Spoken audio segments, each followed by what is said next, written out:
हम आज की इबादत का ऑनर यीशु नाम को देते हैं। सबसे पहली बात कि ये इबादत यकीनन शुक्राने के लिए इबादत मुर्तहिब की गई है। ये इबादत शुक्राने के लिए हमारे भाई ने मुकर्रर की है, जिसकी जिंदगी में कलाम मुक़द्दस कहता है कि मौज़ा रूनमा हो तो यकीनन वो खुदावंद का शुक्र करे। हालेलुया। क्या हम अपनी जिंदगी में मौज़ात लेते हैं तो हम खुदावंद का शुक्रिया अदा कभी करते हैं? शुक्र करने से आपको पता है कि क्या होता है। बहनें, बेटियां हैं, माएँ हैं और भाई हैं, प्लीज ये 10 से 15 मिनट के लिए आपने कलाम को देने हैं, उसके बाद 24 घंटे आपके हैं। कलाम की रिस्पेक्ट को बाहर रखिएगा, मेरी रिक्वेस्ट आप सबसे है। शुक्र करने से हम खुदा के नाम को क्या देते हैं?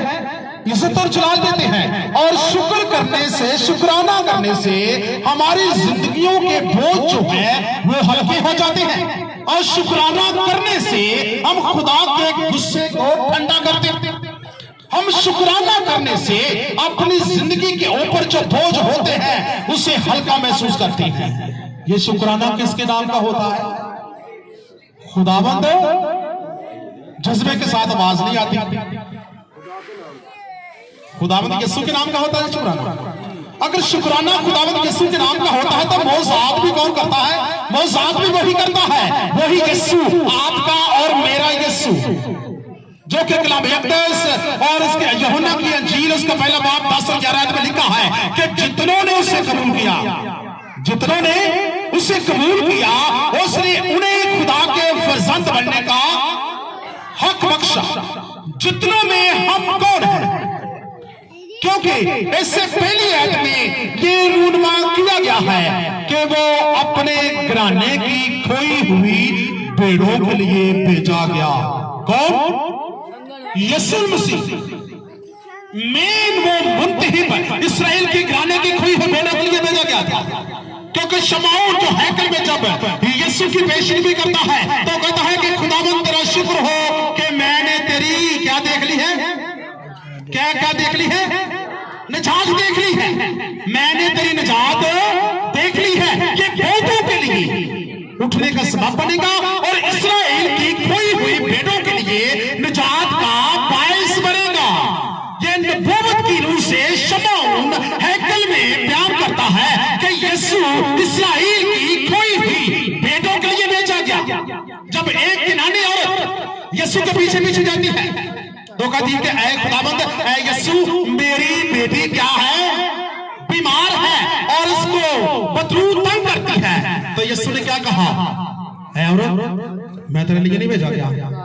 को लिखा कि वो औरत है सूर फुनीके की, यानी कि एक गैर अक़वाम में शुमार की जाती थी। वो इस्राएल में से वो औरत नहीं थी। तो यीशु ने कहा कि मैं तो आपके लिए शफा को जारी नहीं करूंगा जब तक मैं तेरे ईमान को परख ना लूं। यीशु सबसे पहले क्या करता है? इंसान के ईमान को परखता है। क्या तेरे अंदर शफा पाने के लिए ईमान है? तो हम क्या कहते हैं? ऐ खुदावंद तू कर सकता है। तो कहता अगर मैं कर सकता हूं तो क्या तेरे लिए हो चुका है? यकीनन है ये शुक्राने की इबादत एक मौज़ात की बराबर हो रही है। और यकीन मैं भाई बात से अगर यहाँ है तो जरूर बुलाऊंगा ताकि वो अपनी गवाही को भी शुरू करें। भाई बताएंगे इधर से।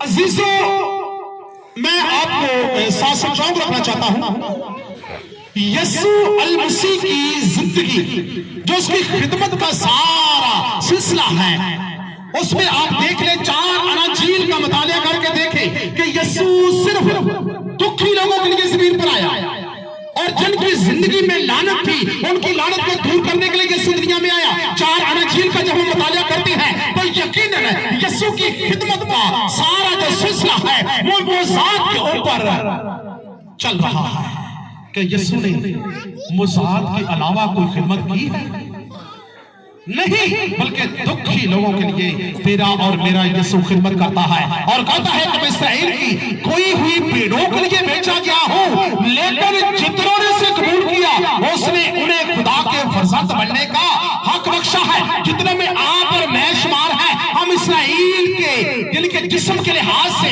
इस्राएल के घराने से नहीं है, हम जिस्म के लिहाज से यहूदा के घराने से नहीं है, हम जिस्म के लिहाज से उस अक़वाम में से नहीं किसके यानी कि अकेले के कबीले से, इस्राएल के खानदान से यीशु पैदा हुआ।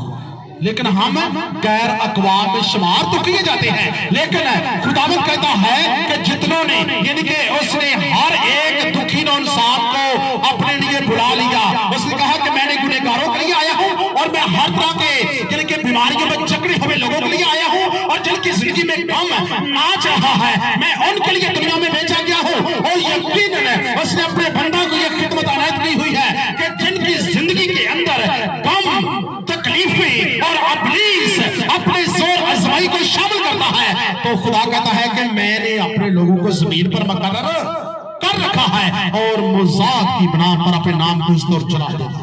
हालेलुया। अजीजों, आएंगे कलाम अक़दस की तरफ। इससे पहले कि भाई बादशाह में कहूंगा कि वो अपनी गवाही को शेयर करेगा कि ये मीटिंग क्यों मुतहद की गई। जी भाई बाबा आप खड़े हो जाएंगे। सलाम जी, सबको सलाम। मैं सबके लिए खुश हूँ कि आप हमारी मीटिंग में आए, हमारे घराने के लिए दुआ करें। और खुदा का शुक्र है कि मैं पहले खुदा से बहुत दूर था, जब से खुदा के करीब आया हूँ खुदा ने सब कुछ दिया मुझे। मेरी शादी के बाद बेटा दिया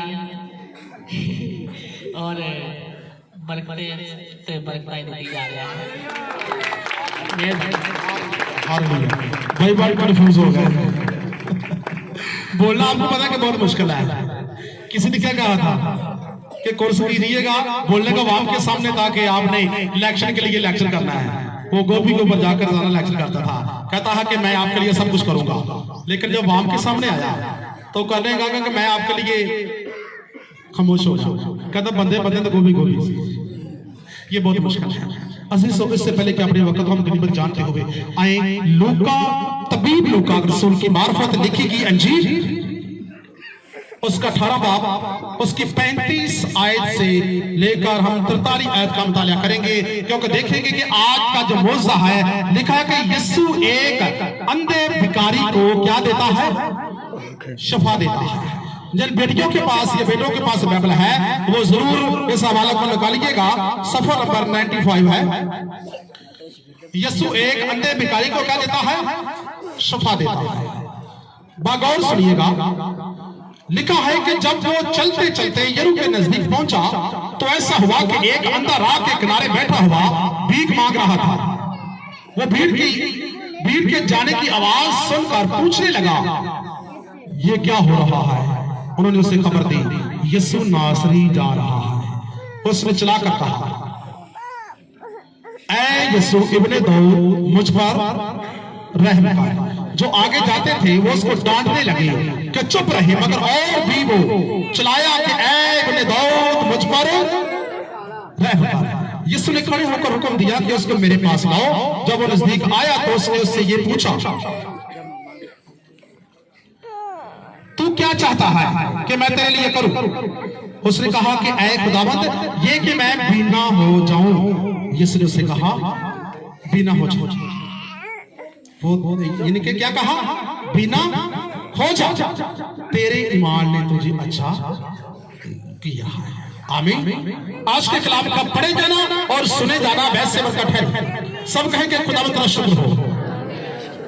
हम 10 मिनट के लिए आप मैं कहूंगा कि सर्दी भी बहुत है, मुझे बर्दाश्त कर लेंगे ना? 10 मिनट के लिए 10 मिनट के लिए ये आवाज आपके ख्यालात को चेंज करके रखेगी।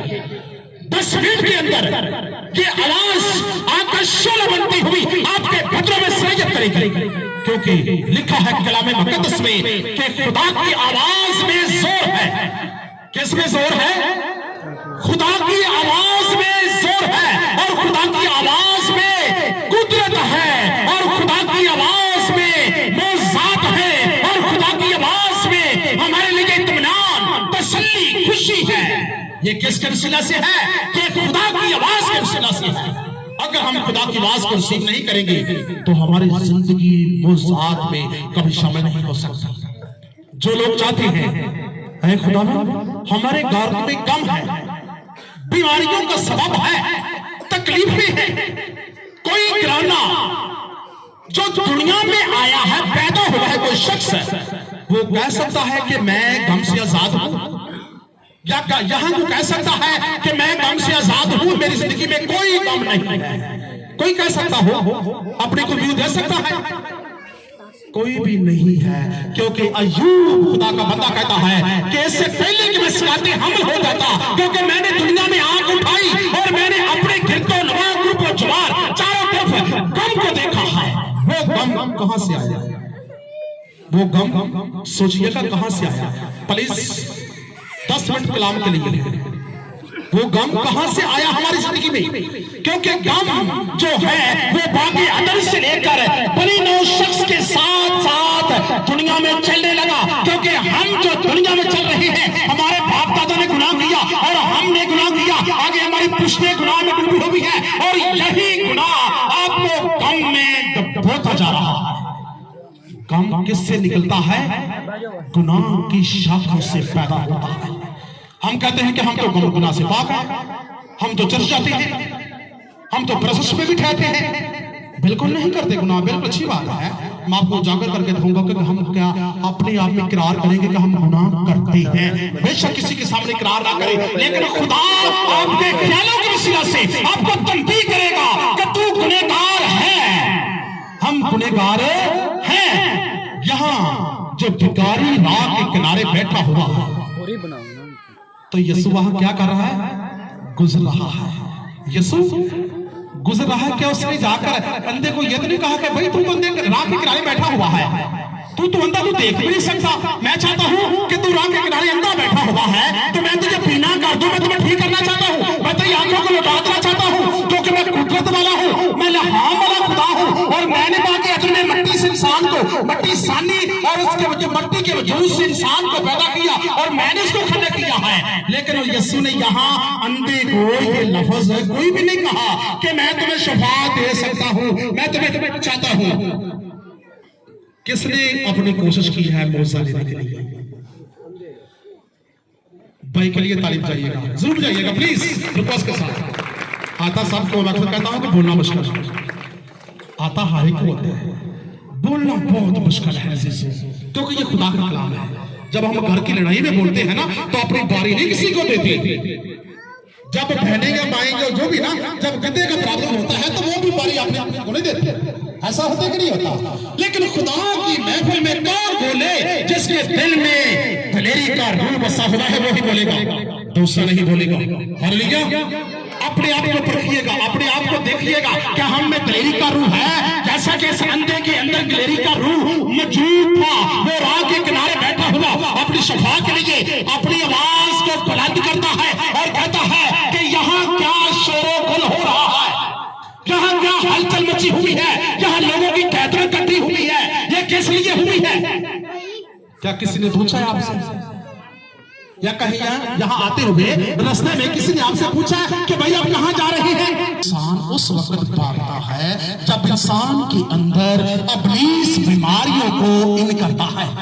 अक्सर इंसान उस वक्त भागेगा जब उसको तकलीफ होना शुरू हो जाएगी। उस वक्त कहेगा, ऐ खुदा ये मैं क्या करूं, क्योंकि मैं तेरा बंदा हूं, मैं तेरे लिए अपनी आवाज को बुलंद करता हूं, मुझे शिफा से हमकिनार कर। तो वो कहता पहले कहां था? जब तुम तंदुरुस्त था तो मेरी अपनी तंदुरुस्ती की वजह वो तूने आज तक शुक्राने में गुजारी। हम कभी भी अपनी तंदुरुस्ती को शुक्राने में कभी नहीं गुजारते। उठते ही सुबह कैटम होते हैं ये नहीं कहते कि खुदावन तेरा जिस्म में, आपकी बॉडी में अगर बीमारी है भी तो सुबह उसको डांटना शुरू करे कि खुदावन तेरा शुक्र हो कि तूने बीमारी को खत्म कर दिया है। बेशक बीमारी है, उसे कहो कि तू खत्म हो चुकी है। अगर आप ऐसा कहेंगे तो आपके अंदर दिलेरी का रूह है, आप उस बीमारी की परवाह नहीं कर रहे, आप उस बीमारी से घबरा नहीं रहे, आप दिलेर हैं। मंगल मीटिंग में, इस मंगल में जो बाबलाना मेरी शफाया टॉपिक भी होती है, जिसमें मुस्लिम मसीह हर कौम हर अहले कबीले के लोग वहां शामिल होते हैं। तो एक बहन आई, उसने कहा कि मैंने मिशन से जब अभी मैंने सोचा है अपने घर में कि मैं मंगल मीटिंग पे जाऊंगी, अपने तस्वर में खर्चा, तो कहती मुसीबत गिर अपने घर में। मेरी बेटी ने उठाया कि मामा तुम्हें क्या हुआ, क्यों गिरी है, क्या चक्कर आ गया? कहती कुछ भी नहीं मुझे। मैंने सिर्फ दिल में कहा है कि आज मैं मंगल मीटिंग में जाऊंगी, तो उसी वक्त मुझे बुला दिया गया। वो बहन क्या हुआ, वो रोती चलाती और अपने जिस्म में बीमारियों को लेती हुई और बोझ को और सर के भारीपन को लेती हुई मंगल मीटिंग में जैसे पहुंची है, तो 10 मिनट में वो प्रोसेस में बैठी और 10 मिनट के बाद से महक बुलाया, कहा कि मुझे गवाही देने दो, मैं बिल्कुल ठीक हूँ और मैं प्रोसेस में शामिल हुई हूँ, तो खुदा ने मेरी जिंदगी में मौजा कर दिया है। हालेलुया। प्रोसेस होती है भाई, प्रोसेस करती है कि भाई हम प्रोसेस में लगे होते हैं, कलाफाट नहीं होती है। वो कहते हैं हम तो प्रोसेसर, हमने तो प्रोसेस करनी है, लेकिन वहां पीछे से क्या होती है पता नहीं कितने गीत गा रहे ना तेन कोई दो गीत तुम्हारी जिधर पास आप सुनने लेते नहीं उनमें दो देनियां भाई चुप कर, ऐसे होता है ना, यकीन होता है। आप नाम है कौन आवाज गीत गाता है? अब प्लीज आपके यानी कि माइंड में ये भरता है, पता नहीं कितनी लंबी प्रेस होनी, दुआ लंबी जो पाई है तो निकले करो, ऐसे होता है। क्यों को आपके माइंड में बैठाता है कि दुआ लंबी है किनारा कर जा, ये काम खराब है, तेरे बड़ा वक्त देना पड़ेगा। लेकिन क़यामत के साथ जब कोई टूर के ऊपर उतरता तो लहरान पैदा होती, जमीन फटफटाती और पहाड़ कांपने लगता, लेकिन वो फिर भी ना जाते और कहते कि हम खुदा का दीदार करके जाएंगे जो कुछ मर्जी हो जाए। तो आज इस्राएल का सफेद जमीन के ऊपर क्या उनका नाम अव्वल दर्जे पे नहीं है? वो किसकी वजह से हुआ? कलाम को सुनने से, प्रोसेस में ठहरने से, खुदा की तारीफ करने से। बेशक हम जीरो हैं, लेकिन कलाम आपको हीरो उस वक्त बनाएगा जब आपके ख्याल, आपकी सोच, आपका माइंड, आपका जिस्म मुकम्मल तौर पर खुदा में मोह हो चुका है। उस वक्त तक आप कुछ नहीं कर सकते। अगर तू कहता कि मेरे साथ जुड़ा रहेगा तो शफाएं पाएगा और मोजात लेगा। ये कौन कहता है? यीशु कहता है। और देखिएगा बरकत उस वक्त आती है जब प्रस्ताव करते, यानी कि गीत गा रहा है तो आप भी साथ गाएं। तो अपने मुंह को खोल, तो मैं कैसे भरूंगा? बरकतों से भरूंगा।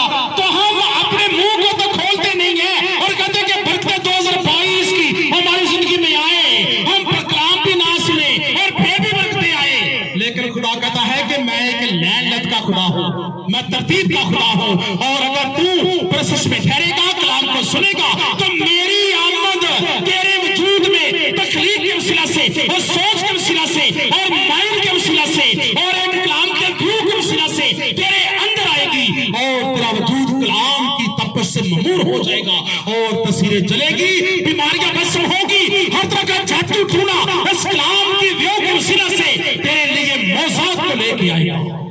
हालेलुया। क्या हम कलाम को रिसीव करते हैं? नहीं करते, बहुत कम करते हैं। अपने सच्चो पंज में पड़े हुए हैं, मौजा भी हासिल करना चाहते हैं, लेकिन अजीजों उस वक्त तक कोई शख्स मौजा नहीं ले सकता जब तक वो कलाम को अपने अंदर एंट्री नहीं करने देगा। क्योंकि मौजा किसके पास है? मौजा तो कलाम के पास है। तो खुदा को कभी किसी ने देखा नहीं है। उस वक्त तो यीशु के रूप में था, इससे पहले कि यहोवा के रूप में था, और उसके बाद यीशु के रूप में आया, और यीशु के बाद रूह कुद्दस जो ज़मीन पर आया, और उस आप जो कि रूह कुद्दस आपकी जिंदगी में काम करता है, तो वो कहता है कि तू पहले कलाम को सुन और इस कलाम की एंट्री के वसीला से तू मौजे को हासिल करेगा। हालेलुया। अजीजों, ये भिखारी यीशु के पीछे जो बैठा हुआ है, यीशु राह से गुजर रहा है, तो उसने कहा कि यहाँ क्या हुल्लड़ मचा हुआ है, यहाँ क्यों गैदरिंग जा रही है, यहाँ आवाज गैदरिंग की क्यों पैदा हो रही है, ये क्या वजह है, मुझे कुछ बताओ। उसके अंदर क्या थी? जिस्म थी, उसके अंदर मौजा हासिल करने की आरज़ू थी, क्योंकि वो मौजा लेना चाहता था। और वो भिखारी अंधा जो है, वो सड़क के किनारे जो बैठा हुआ है, यकीनन वो लोगों से यीशु के मौजों के बारे में कलाम सुनता था। कैसे? वो कहता है कि अक्सर कात लोगों से सुनता था कि यीशु मुर्दे जिंदा करता है।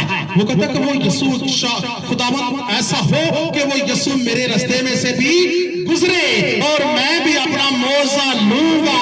और ये भी सुनता था कि यीशु अंधों को आंखें देता है और यीशु लंगड़ों को चलाता है और यीशु बदरों के ऊपर लोगों को क्या करता है?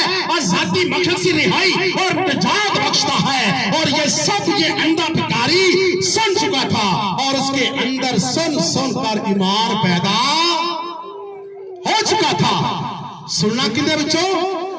सुनना मसीह दे कलाम चों। ते की ख्याल फिर मान पैदा नहीं होता? मान पैदा उदों ही होता है जो असीं मसीह दे कलाम चों बार बार तो उस वक्त हमारे अंदर ईमान पैदा होता है। तो हम कहते हैं कि 2022 की आवाज है, यकीनन हम जो चाहते हैं वो मौजा हो चुका है। हम जो भी चाहते हैं हमारे घर में, हमारे बच्चों के ऊपर मौजा हो। हमारी ये सिचुएशन है, हमारा ये प्रॉब्लम है, यीशु ये मौजा कर चुका है। और 2022 की आवाज है। और जितने भी बेटे बेटियां और बहन भाई यहाँ मौजूद हैं और जो भी अपने दिल में यीशु के बारे में अपने मौजे को लेने के लिए वो आरज़ू रखते हैं, उनके लिए हो चुका है। हालेलुया। क्या ईमान मजबूत के साथ ऐसा को कह सकता है कि मेरे लिए मौजा तो हो चुका है? कोई कह सकता हो?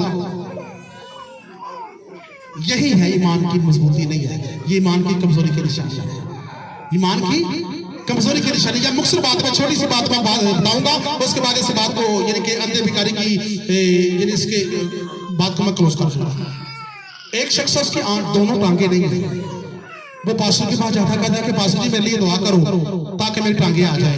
वो कहता है कि उसने दुआ की, कहा कि तेरी टांगे आ चुकी है। उसने कहा आमीन, मेरी टांगे आ चुकी है। लेकिन अभी उसकी टांगे नहीं आई। वो घर में जाता है और अपने कहता है बाप से कि मुझे 500 रुपया तो मैंने जूता सिलवाना है। कहता किस लिए? कहता कि मेरी टांगे आ चुकी है, मैंने जूता सिलवाना। कहता यार दिमाग का लाज टांगा